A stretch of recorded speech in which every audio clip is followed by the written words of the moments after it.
শীত গ্রীষ্ম বর্ষা সবসময়ই আমাদের সংসারের কাজ করতেই হয়।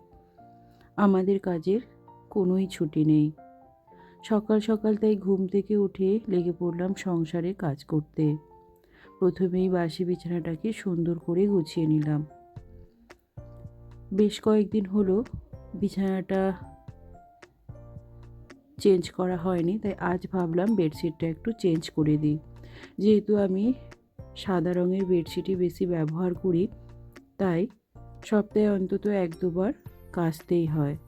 আর বেশ ভালোও লাগে। অল্প নোংরা থাকতে থাকতে বেডশিটগুলো কেচে দিলে বিছানাতে ঘুমোতেও কিন্তু বেশ ভালো লাগে। যাই হোক, পুরো বিছানা সুন্দর করে গুছিয়ে এখন চলে এসেছি বাড়ি ঘর দুয়ার সুন্দর করে ঝাড় দিতে। পুরো বাড়ি ঘর দুয়ার সুন্দর করে ঝেঁটিয়ে তারপরে নাতা দিয়ে দিলাম।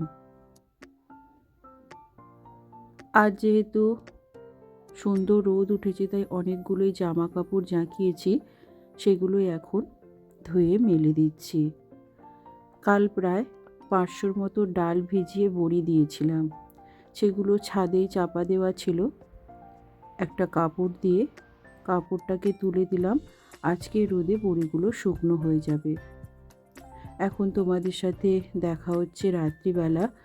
বানাচ্ছি রাতের খাবার। আজ রাতে বানাবো ধনেপাতা টমেটো দিয়ে পেঁপের ডাল, সাথে রুটি। রান্নাটা হয়ে যাওয়ার পর গ্যাসটাও সুন্দর করে পরিষ্কার করে নিলাম। ভিডিওটা কেমন লাগলো জানিও। ভালো লাগলে লাইক, শেয়ার এবং সাবস্ক্রাইব করে দিও।